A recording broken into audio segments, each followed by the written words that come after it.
Hello, my name is Magan Aziz and I'm a fourth year medical student. I have recently matched at Wayne State University where I will be undergoing my residency in internal medicine pediatrics. This project is about behavioral screening for risk of adolescent violence in primary care. My inspiration behind this project came to me during one of my MedPeds sub-internships this past fall. At the time, I was conducting a well adolescent visit in a MedPeds clinic.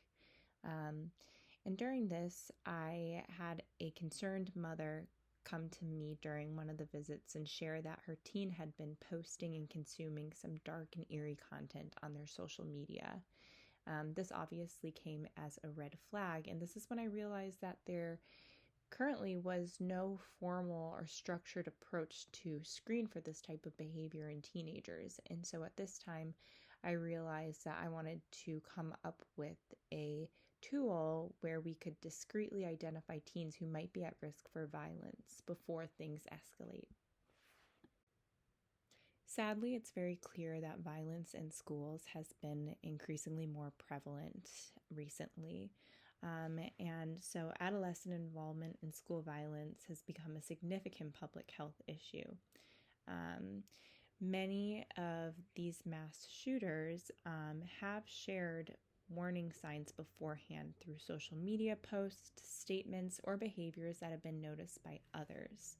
Yet, in our routine medical visits, we often lack the tools to pick up on some of these subtle indicators. Therefore, primary care is a valuable space for early intervention if we can integrate thoughtful and non-invasive screening methods to identify some of these patterns of behavior in teenagers. And these numbers are truly staggering. Since the shooting at Columbine High School in 1999, over 390,000 students have experienced some sort of gun violence at their school, and the trend has accelerated, especially after 2018, which is clearly depicted in this graph. It makes it clear that early identification is key and that we as physicians need proactive strategies during everyday healthcare interactions to screen for these behaviors. Research from the Sandy Hook Promise highlights 10 behavioral signs that often precede violent behavior. These range from social withdrawal and chronic irritability to online obsessions with violent content. And some of these signs are subtle and may only be picked up during trusted interactions with healthcare providers.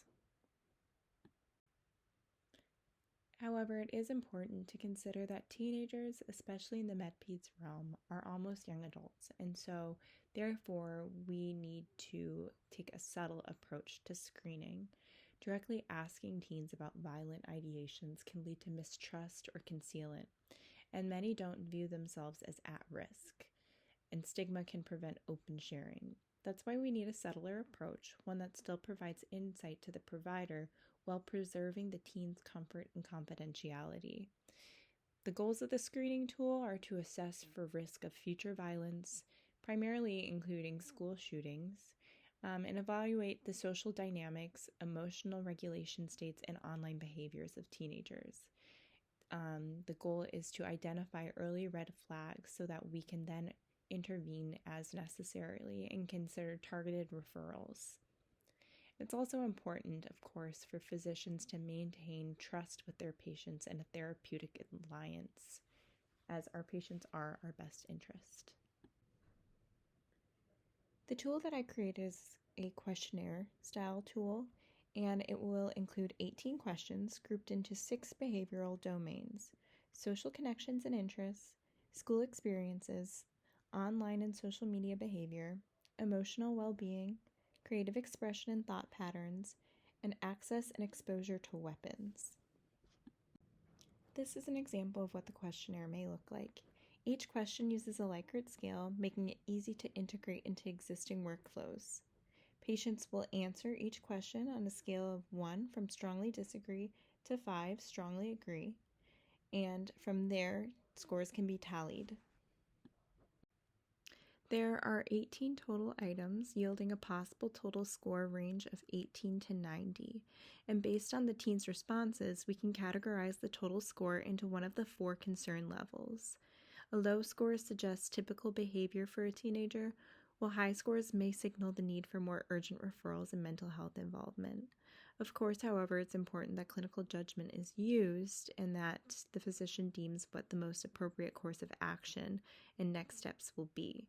But things that we can consider are in low concerns, monitoring the patient going forward as just part of routine health care. We can also consider more follow-up questions on emotional well-being, social support. It may even implement other brief mental health screenings like the PHQ-9 and GAD-7.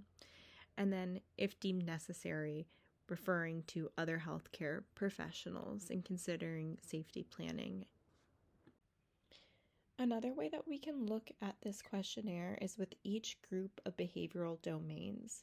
And these groups of questions give us insight into a different aspect of the teen's behavior and environment. For example, high scores in online behavior section may reflect exposure to violent or radicalizing content. This structure allows providers to focus their follow-up conversations and interventions more precisely. There are also certain answers to certain questions that should immediately raise concern, especially if a teen scores a 5 on any of the following questions: 9, 12, 15, 16, 17, or 18. These questions are related to violent ideations, access to weapons, or revenge fantasies. And these are situations where direct, immediate assessment is essential and coordination with mental health or crisis teams might be necessary. There are also other clinical considerations to take into account.